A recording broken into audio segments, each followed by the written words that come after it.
Ooh, that's a really good question. That's an interesting question.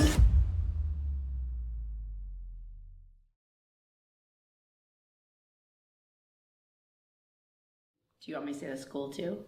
Sure, yeah. Okay. All right, I am Jenny Rebecca Hughes. I'm the second grade teacher here at Christ Lutheran in Brea, and I have been teaching around 26 years, but I've been being with children since I was in my 20s, 20 years old.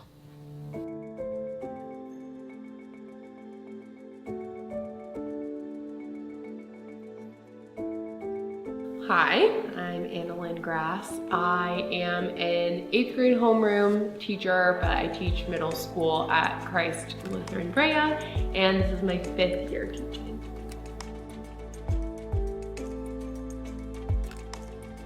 I think their imagination, because they still have a wonderful imagination, and especially when you're at recess or something, they can come up with the most wonderful, bizarre things that can capture you in. One of the benefits of being Gen Z and teaching Gen Z is that a lot of their references I understand and I can joke around with them.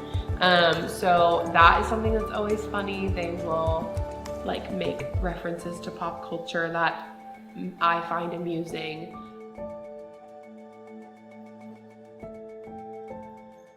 No one wants to work. No one wants to do anything. So that's, true for every middle schooler. You say, get out a pencil, and it's like, whoa, right? It's like you just ask them to go to war.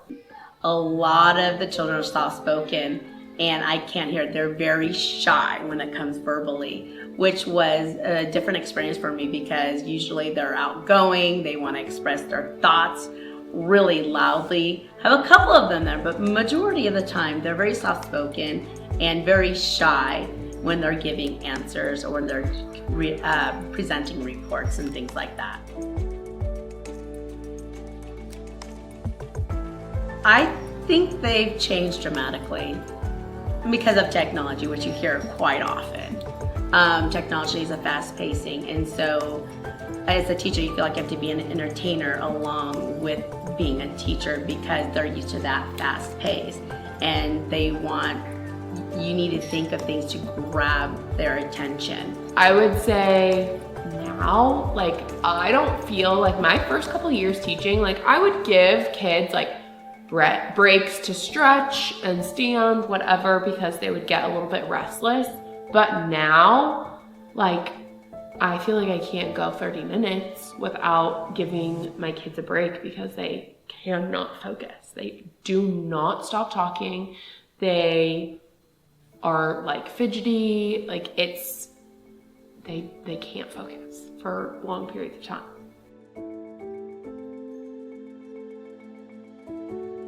It's interesting because I think that there is so much value to both digital learning and pen to paper.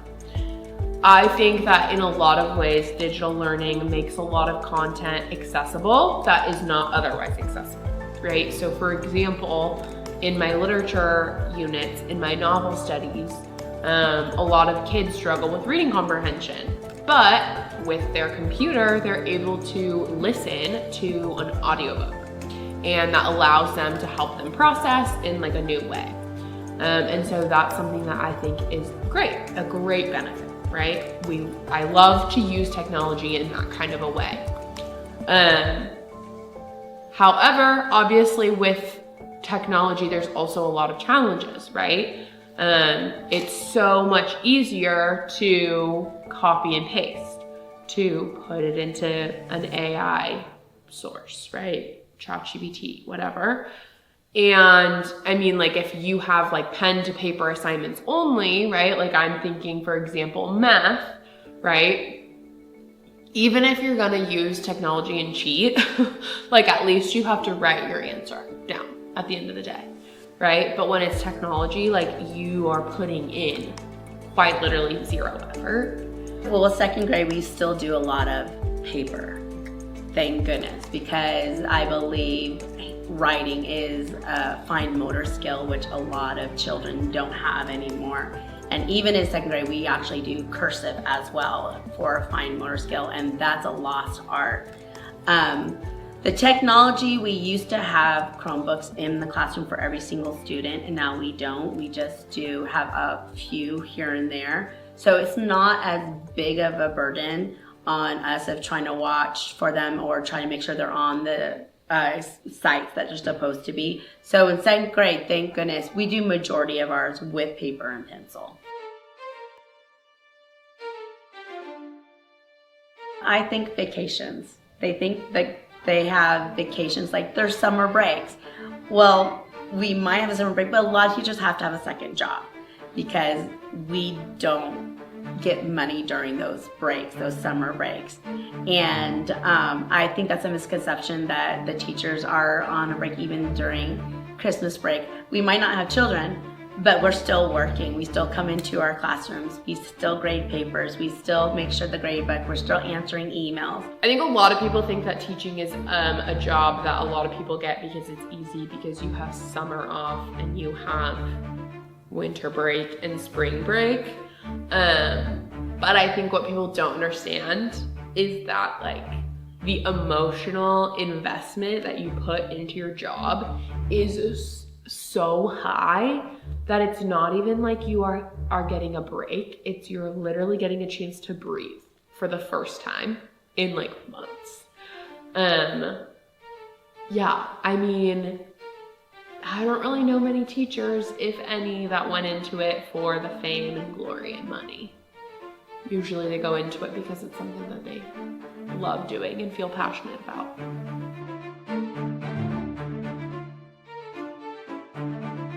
Understanding. Structure. I think kids really crave structure. I think they need understanding. A lot of teachers, I'm guilty of this. When something goes wrong, you just automatically think of something that it could be totally wrong. Like if a child's going to a cubby or they're talking to a friend over there, they could be trying to solve a problem that they had with that child, and you go over there like, I told you to sit down, I told you, and get on their case right away. I think they need a lot of understanding, like what's going on, asking those questions so you can understand. I mean, I had to apologize today because I was like, what are you doing over there? And I was like, well, I'm supposed to be here, this is my job. Like, oh, so sorry. I need structure in my own life. Like over the summer, if I'm not doing anything, I'll go crazy, right? And I mean, aren't adults just tall children, really, after all? But yeah, I think that kids need structure. Like kids don't actually want to be in a class where it's just all free time. Like they will lose their minds. They want structure, they want accountability, even if they don't realize it.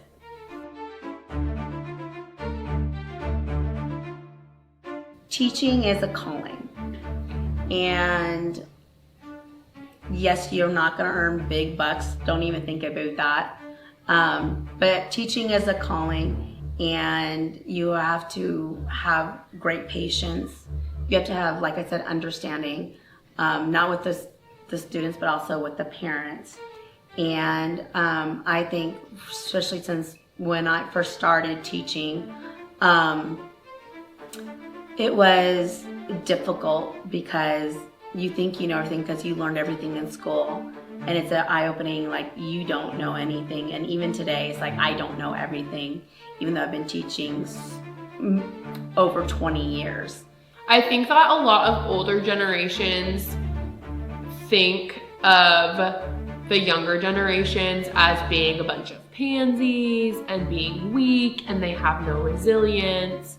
And I think that in a lot of ways, like there is a lot of truth to some of those claims. Like I do think that it's true that the older generation had to pull themselves up by their bootstraps and figure life out on their own, rub some dirt in it, you know? And this newer generation hasn't necessarily faced challenges the same way. But that's not necessarily their fault. And I don't think that you can blame students for being a product of their own environment. And so I do kind of wish that older generations had maybe a little bit more patience, a little bit more empathy for some of those challenges.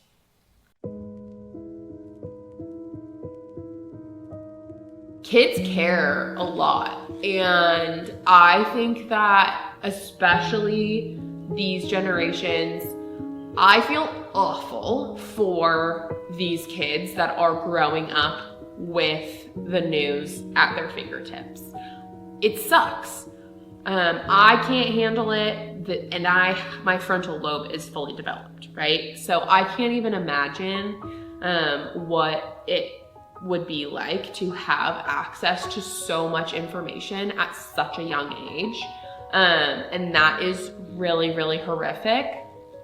But I do think that is creating a generation of kids who are incredibly empathetic and a generation of kids that really care. And so I think that if we as educators can place more emphasis on that and less emphasis on test scores and assessments and things like that, I think that education could be, really beneficial and would look really good. I would hope so. I think people are starting to wake up. I think people are realizing technology is not the end-all, be-all.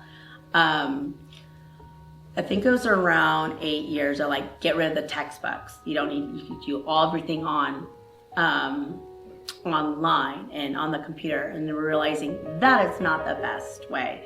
We do need the paper. We do need the pencil. We need a happy balance with both of them. Yes, technology is part that's gonna keep thriving, but also those fine motor skills and even just having something in their hand to be able to flip the pages is something that is desired. So I think a happy medium between the old school ways and the technology ways that has to go hand in hand together.